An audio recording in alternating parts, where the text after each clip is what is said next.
ओम शांति। आज प्यारे शिव बाबा के मुरली के मधुर महावाक्य सुनते हैं। 28/9/2024 की वाणी है। बाबा कहते, मीठे बच्चे, जब तुम नंबरवार सतो प्रधान बनेंगे तब यह नेचुरल कैलेमिटीज व विनाश का फोर्स बढ़ेगा और यह पुरानी दुनिया समाप्त होगी। बाबा कहते, जानते हो कि जब तुम नंबरवार सतो प्रधान बनेंगे तब यह नेचुरल कैलेमिटीज व विनाश का फोर्स बढ़ेगा और यह पुरानी दुनिया समाप्त होगी। आज प्यारे बाबा ने प्रश्न किया, कौन सा पुरुषार्थ करने वालों को बाप का पूरा वर्षा प्राप्त होता है? बाबा पूछ रहे हैं, कौन सा वर्षा प्राप्त करने वालों को, कौन सा पुरुषार्थ करने वालों को बाप का पूरा वर्षा प्राप्त होता है। तो बाबा से पूरा वर्षा लेना है तो क्या पुरुषार्थ करना चाहिए?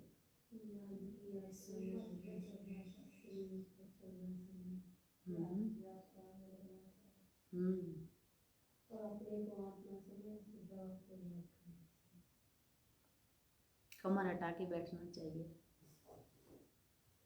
सहारा नहीं लेना चाहिए।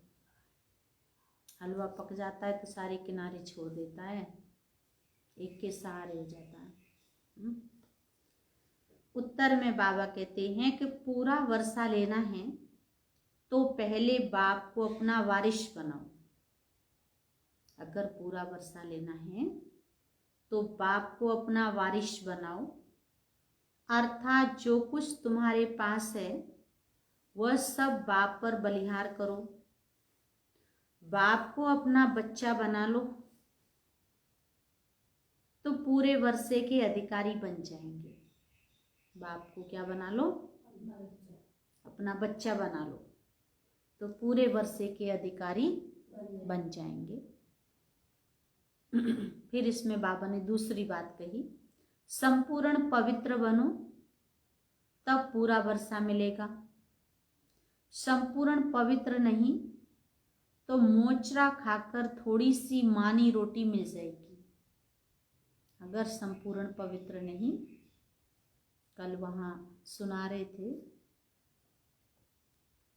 वो महाराज जी कि तपेश्वरी सो राजेश्वरी और राजेश्वरी सो नरकेश्वरी। तो उन्होंने कहा था कि चाहे कितना भी इंसान धर्म का कार्य करता है, लेकिन जब राज्य चलाता है तो उससे जाने अनजाने में कोई ना कोई भूल हो ही जाती है। तो जो राजा बनने वाली आत्मा होगी, राजघराने की आत्मा होगी, तो उसकी क्वालिटी भी अलग ही होगी। और बाबा कहते कि किसी के अगर प्रजा के संस्कार होंगे तो उसकी क्वालिटी अलग होगी। तो राजा माना सबसे पहले स्व के ऊपर शासन करने वाला होगा, स्व की कर्म इंद्रियों पर, स्वयं की नेचर पर, और फिर राज्य कारोबार संभालेगा। जब तक हम स्वशासक नहीं बनेंगे तब तक बाबा कहते विश्व का शासन नहीं चला पाएंगे। तो थोड़ा भी बाबा ने कहा मानी रोटी मिल जाएगी। अगर संपूर्ण पवित्र नहीं बनेंगे, मोचरा खाएंगे माना सजा खाएंगे, तो थोड़ी मानी रोटी मिल जाएगी। ओम शांति। बच्चों को सिर्फ एक की याद में नहीं बैठना है, 3 की याद में बैठना है। भले एक ही है परंतु तुम जानते हो वह बाप भी है, शिक्षक भी है और सतगुरु भी है। हम सबको वापिस ले जाने आए हैं। शिव बाबा हम सबको परम धाम घर वापिस ले जाने आए हैं। यह नई बात तुम ही समझते हो। बच्चे जानते हैं वह जो भक्ति सिखाते हैं शास्त्र सुनाते हैं वह सब है मनुष्य। इनको तो मनुष्य नहीं कहेंगे ना, यह तो है निराकार। निराकार आत्माओं को बैठ पढ़ाते हैं। शिव बाबा निराकार आत्माओं को बैठ करके पढ़ाते हैं। आत्मा शरीर द्वारा सुनती है, यह ज्ञान बुद्धि में होना चाहिए। अभी तुम बेहद के बाप की याद में बैठे हो। बेहद के बाप ने कहा है, रूहानी बच्चों मुझे याद करो तो पाप कट जाएं। यहां शास्त्र आदि की तो बात नहीं है। बाबा कहता बच्चे मुझे याद करो तो पाप कट जाएं, बाकी शास्त्र आदि की कोई बात नहीं है। जानते हो बाप हमको राजयोग सिखला रहे हैं, कितना भारी। बाबा कहते ऊंचे ते ऊंच तो पद भी ऊंचे ते ऊंच प्राप्त कराते हैं। टीचर कितना भारी है, तो बाबा कहते पद भी ऊंचे से ऊंचा ही प्राप्त कराते हैं। जब तुम सतो प्रधान बन जाएंगे नंबरवार पुरुषार्थ अनुसार, तब फिर लड़ाई होगी, नेचुरल कैलेमिटीज भी होगी। याद भी जरूर करना है, बुद्धि में सारा ज्ञान भी होना चाहिए। बाबा कह रहे बच्चे याद भी तुम्हें जरूर करना है और तुम्हारी बुद्धि में सारा ज्ञान होना चाहिए। सिर्फ एक ही बार पुरुषोत्तम संगम युग पर बाप आकर समझाते हैं। नई दुनिया के लिए छोटे बच्चे भी बाप को याद करते हैं। तुम तो समझदार हो, जानते हो कि बाप को याद करने से विकर्म विनाश होंगे और बाप से उच्च पद पाएंगे। बाबा को याद करेंगे तो बाबा ने कहा बच्चे विकर्म विनाश होंगे और ऊंचा पद पाएंगे। यह भी जानते हो इन लक्ष्मी नारायण ने नई दुनिया में जो पद पाया है वह शिव बाबा से ही पाया है। यह लक्ष्मी नारायण ही फिर 84 का चक्कर लगाकर अभी ब्रह्मा सरस्वती बने हैं। लक्ष्मी नारायण बाबा कहते 84 का चक्कर लगाकर क्या बने, अभी ब्रह्मा और सरस्वती।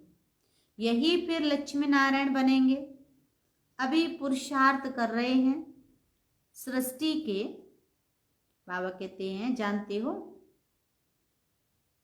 कि पुरुषार्थ कर रहे हैं सृष्टि के आदि मध्य अंत का तुमको ज्ञान है। अब तुम अंदर श्रद्धा से देवताओं के आगे माथा नहीं झुकाएंगे।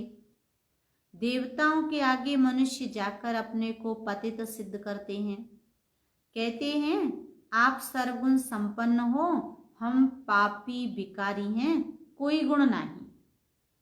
क्या कहते हैं, मुझ निर्गुण हारे में कोई गुण नहीं, प्रभु आप ही तरस। तो तुम जिनकी महिमा गाते थे अभी तुम स्वयं बन रहे हो। कहते हैं बाबा यह शास्त्र आदि कब से पढ़ना शुरू हुआ है। बाप कहते हैं जब से रावण राज्य शुरू हुआ है। बाबा से बच्चे पूछते हैं बाबा कब से ये शुरू हुआ है भक्ति मार्ग, तो बाबा ने समझाया जब से रावण राज्य शुरू हुआ है। ये सब है भक्ति की सामग्री। तुम जब यहाँ बैठते हो तो बुद्धि में सारा ज्ञान धारण होना चाहिए। यह संस्कार आत्मा ले जाएगी। भक्ति के संस्कार नहीं जाने हैं। भक्ति के संस्कार वाले पुरानी दुनिया में मनुष्यों के पास ही जन्म लेंगे। यह भी जरूर है तुम्हारी बुद्धि में यह ज्ञान का चक्कर चलना चाहिए। बाबा ने समझाया कि बच्चे तुम्हारी बुद्धि में ये ज्ञान का चक्कर चलना चाहिए। साथ साथ बाप को भी याद करना है। बाबा हमारा बाप भी है, बाप को याद किया तो विकर्म विनाश होंगे। बाबा को याद किया तो कल बाबा ने क्या कहा था? बाप को याद करेंगे तो पाप विनाश होंगे, सर पे जन्म जन्मांतर पापों का बोझा है। तो बाबा हमारा टीचर भी है, तो पढ़ाई बुद्धि में आएगी और सृष्टि चक्र का ज्ञान बुद्धि में है, जिससे तुम चक्रवर्ती राजा बनेंगे। याद की यात्रा चल रही है। बाबा कह रहे जानते हो बच्चे हैं कि याद की यात्रा चल रही है।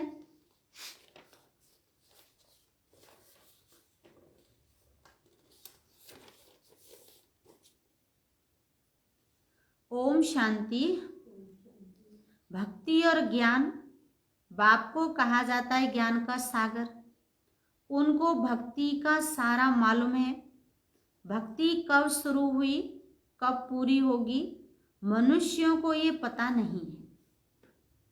कलयुगी मनुष्य मात्रों को ये पता नहीं है कि कब से भक्ति शुरू हुई और कब भक्ति पूरी होगी। मनुष्यों को ये पता नहीं, बाप ही आकर समझाते हैं। सतयुग में तुम देवी देवता विश्व के मालिक थे। वहां भक्ति का नाम नहीं, एक भी मंदिर नहीं था। बाबा याद दिला रहे, बच्चे जानते हो सतयुग जब धरती पे था तो एक भी मंदिर नहीं था, सब देवी देवता ही थे। पीछे जब आधी दुनिया पुरानी होती है, यानी 2500 वर्ष पूरे होते हैं, अथवा त्रेता और द्वापर का संगम होता है, तब रावण आता है। संगम तो जरूर चाहिए। त्रेता और द्वापर के संगम पर रावण आते हैं, जबकि देवी देवता वाम मार्ग में गिरते हैं। बाबा कहते रावण कब आता है? जब 33 कोटि देवी देवता वाम मार्ग में चले जाते हैं। ये शिवाय तुम्हारे कोई नहीं जानते। बाप भी आते हैं कलयुग अंत और सतयुग आदि के संगम पर, और रावण आता है त्रेता और द्वापर के संगम पर। बाबा कहते जानते हो रावण कब आता है? त्रेता द्वापर के संगम पर। अब उस संगम को कल्याणकारी नहीं कहेंगे, उनको तो अकल्याणकारी ही कहेंगे। बाप का ही नाम कल्याणकारी है। द्वापर से अकल्याणकारी युग शुरू होता है। द्वापर युग से बाबा कहते जानते हो अकल्याणकारी युग शुरू होता है। बाप तो है चैतन्य बीज रूप, उनको सारे झाड़ की नॉलेज है। वह बीज भी अगर चैतन्य हो तो समझावे, मेरे से ये झाड़ ऐसे निकलता है, परंतु जड़ होने के कारण बता नहीं सकता। हम समझ सकते हैं कि बीज डालने से पहले झाड़ छोटा सा निकलता है, फिर बड़ा हो फल देना शुरू करता है, परंतु चैतन्य ही सब कुछ बता नहीं सकते हैं।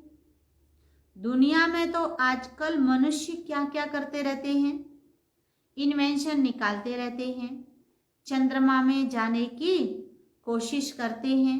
ये सब बातें अभी तुम सुन रहे हो, ये ज्ञान की बातें अभी सुन रहे हो। चंद्रमा तरफ कितना ऊंचा लाखों माइल्स तक चले जाते हैं जांच करने के लिए कि देखें चंद्रमा क्या चीज है।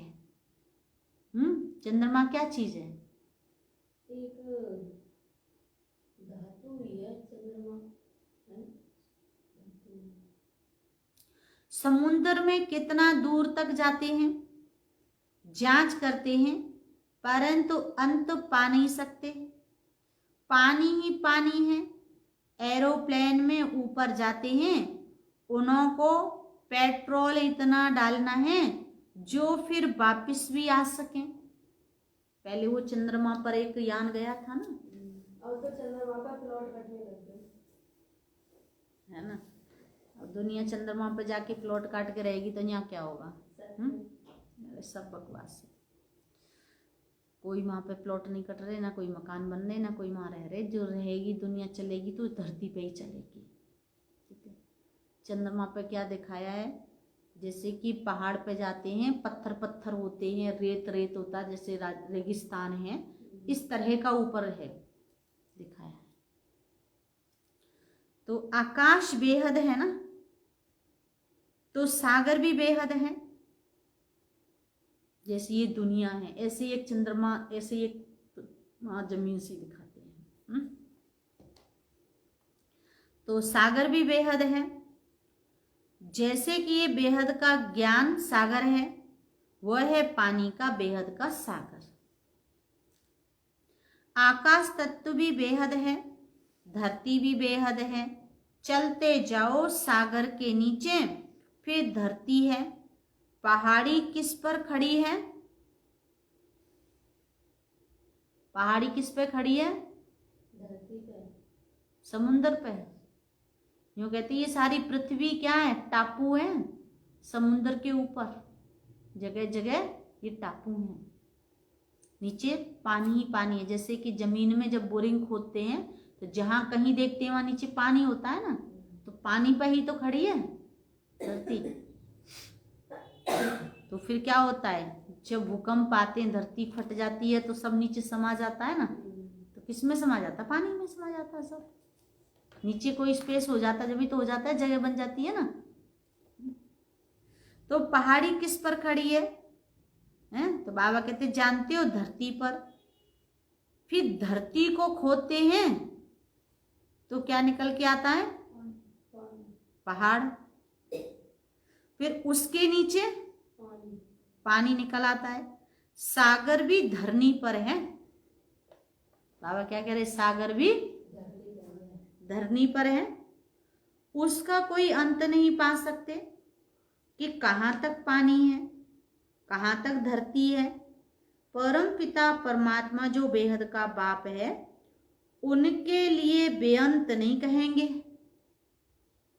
माना धरती पे ही पानी है, कहीं नीचे है धरती, कहीं ऊपर है। कहीं वो पानी नीचे चला जाता है तो धरती ऊपर आ जाती है ना। कहीं धरती नीचे चली जाती है तो पानी ऊपर आ जाता है। ऐसे ही तो हुआ, समुद्र है जैसे। तो मनुष्य भल कहते हैं ईश्वर बेअंत है, माया भी बेअंत है, परंतु तुम समझते हो ईश्वर तो बेअंत हो नहीं सकता। बाकी यह आकाश बेअंत है। ये 5 तत्व हैं, आकाश, वायु, ये 5 तत्व तमो प्रधान बन जाते हैं।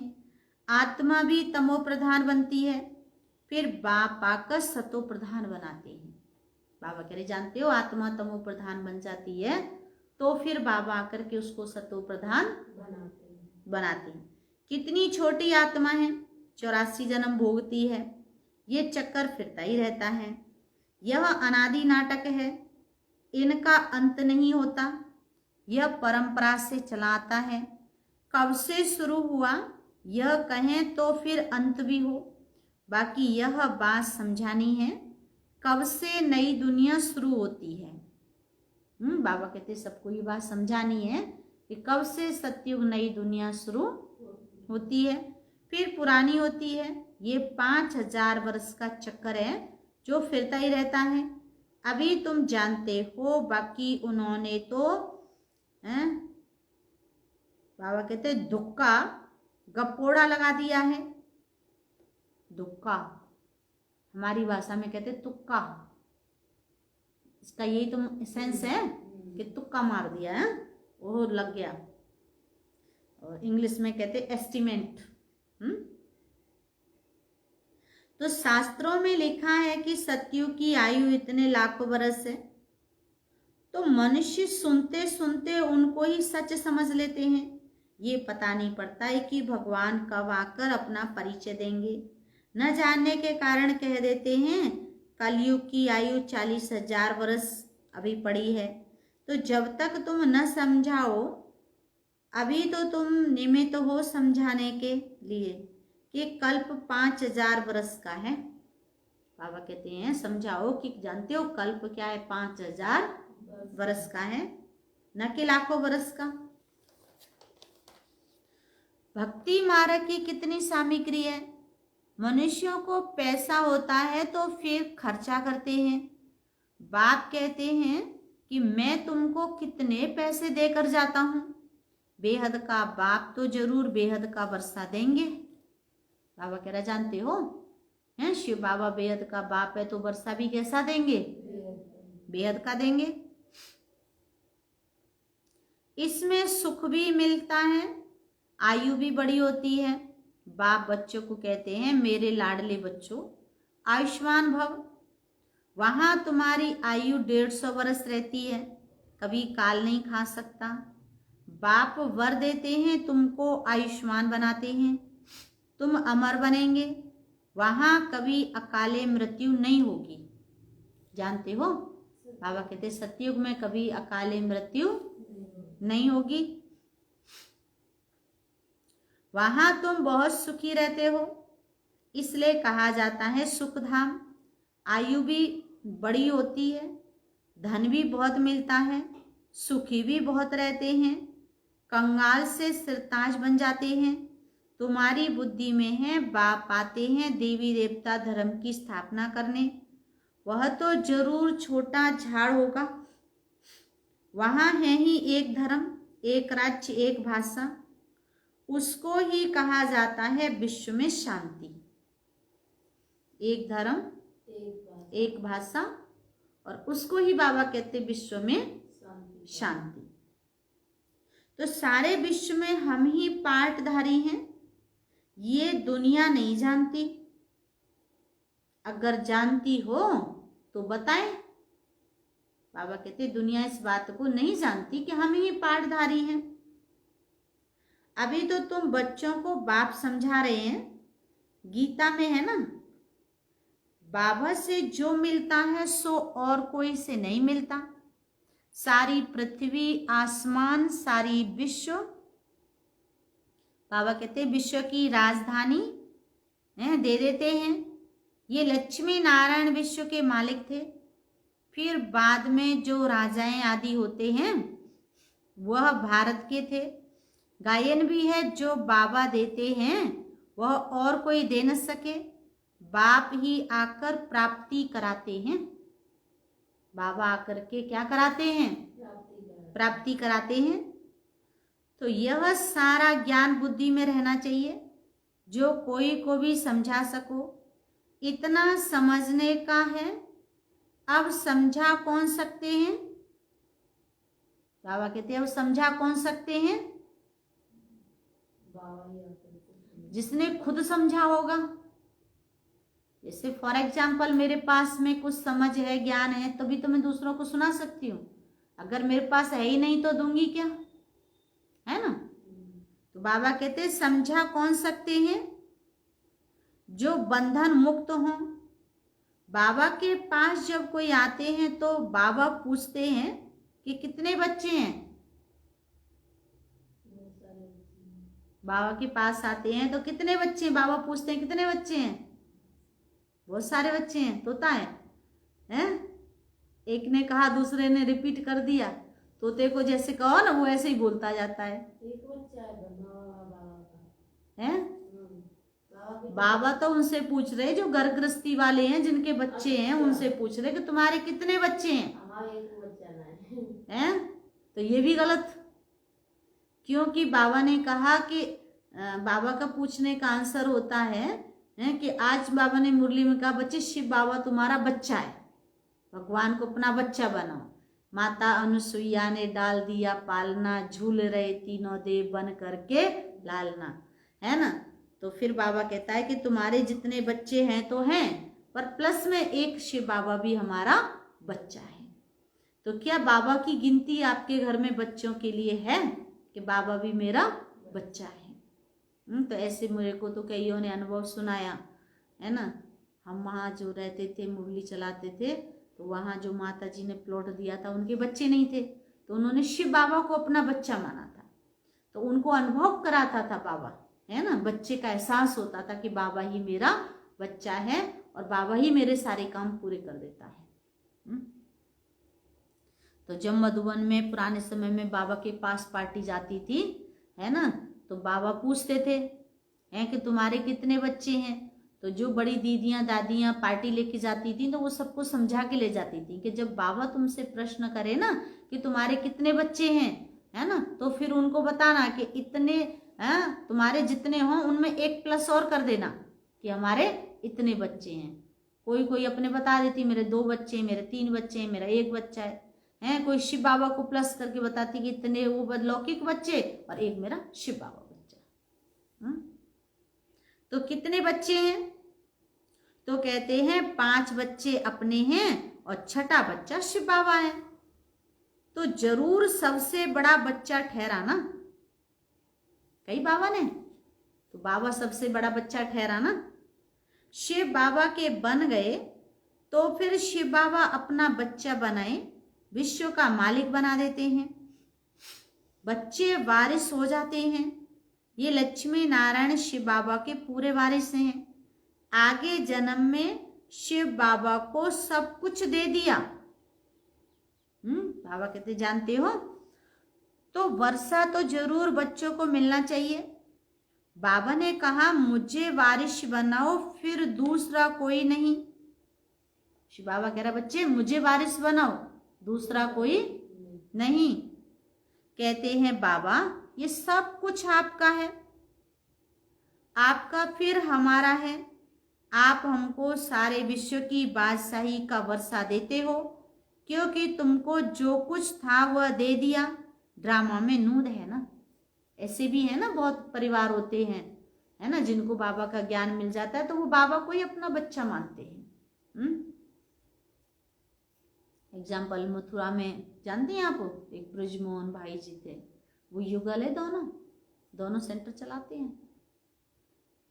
और अपने जो दिल्ली वाले ब्रजमोहन भाई साहब हैं, है ना, और उनकी जो माताजी पिताजी थे, है ना, तो वो दोनों सेंटर चलाते थे।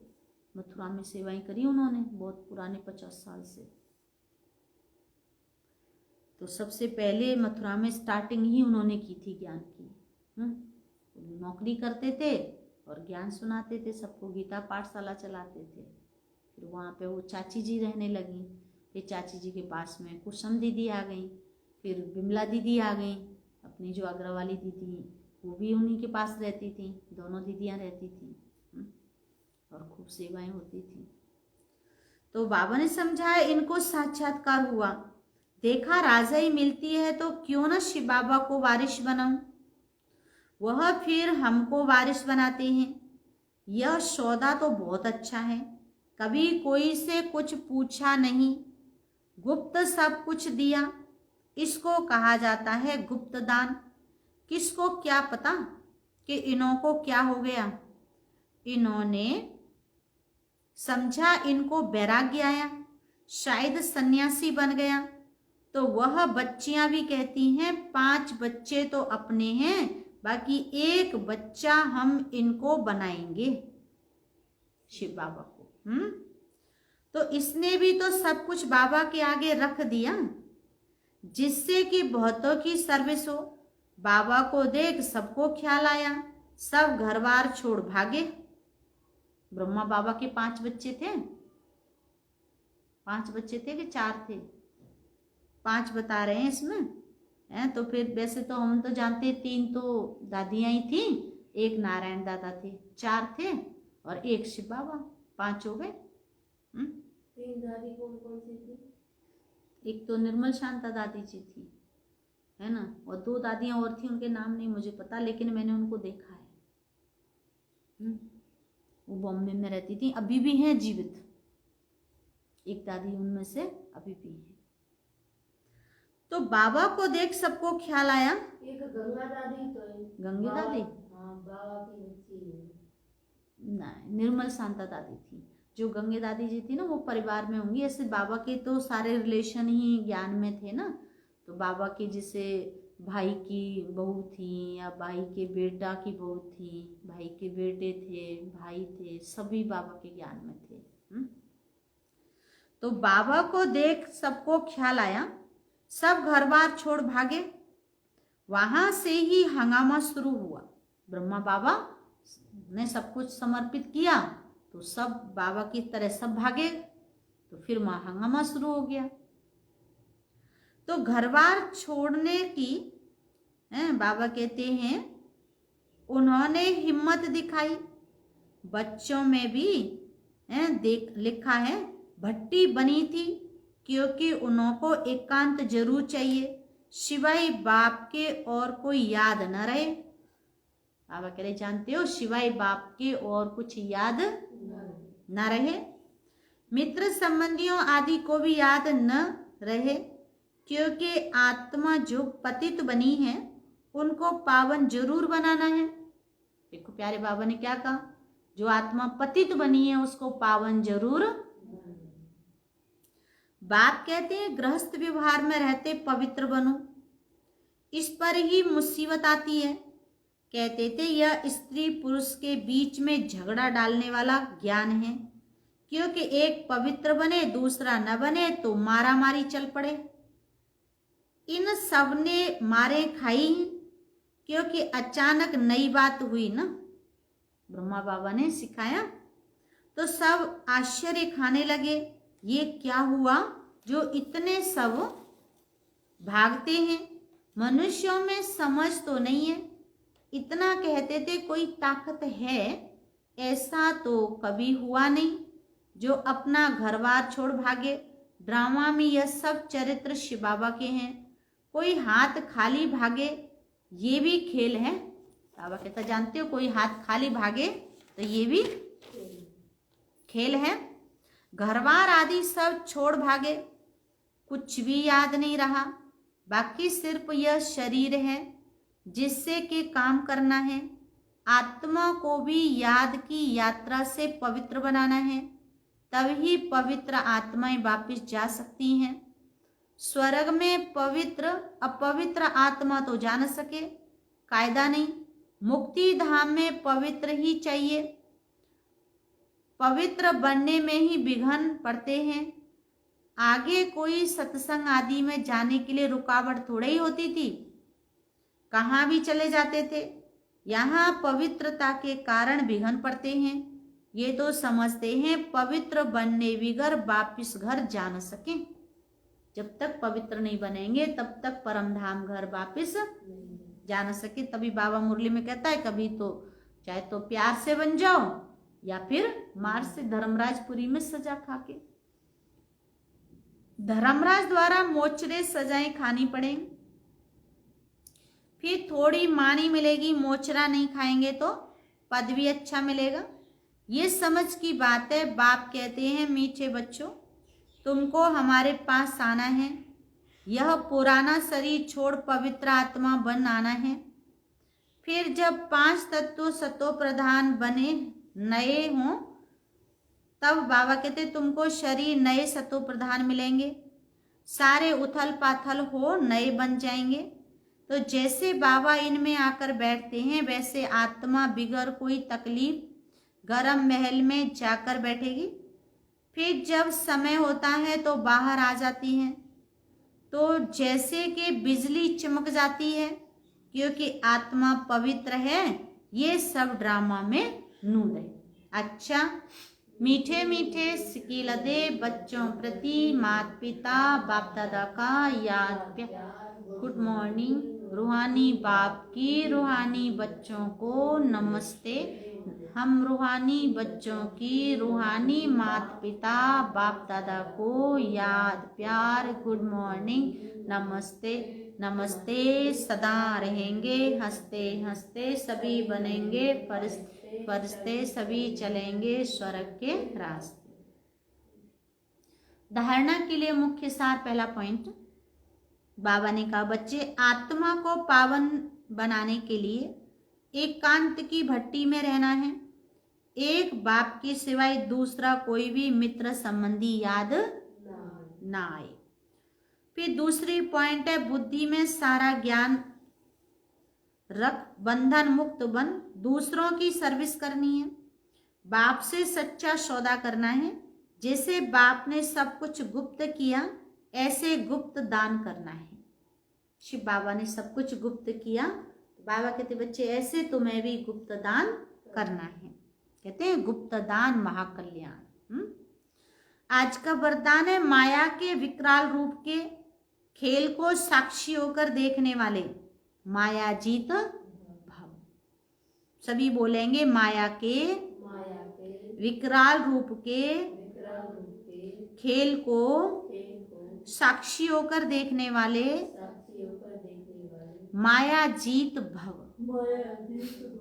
तो बाबा ने स्पष्ट किया, तो माया को वेलकम करने वाले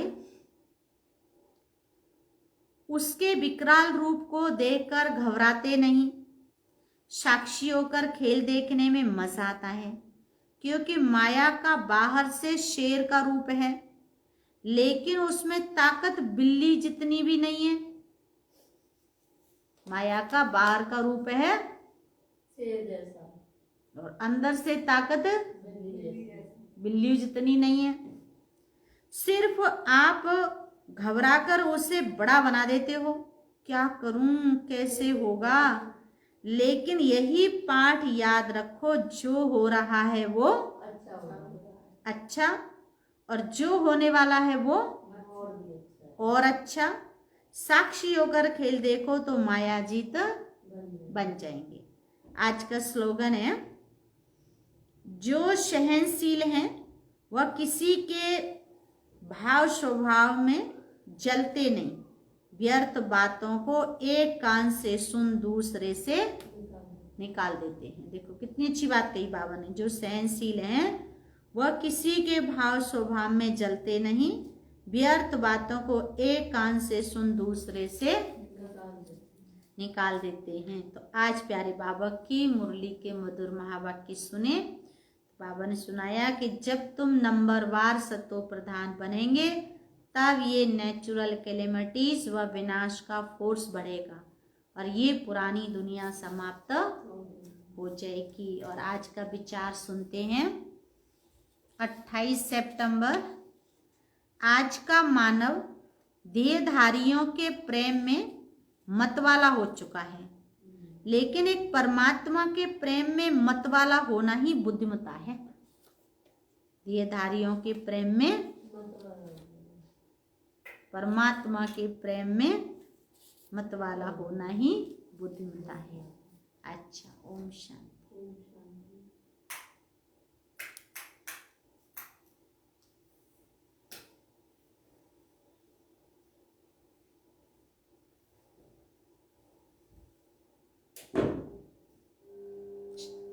Play by USB drive.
Shanti.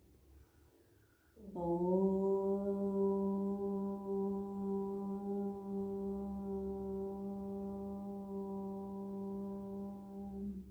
Shanti Shanti Shanti. Om Shanti.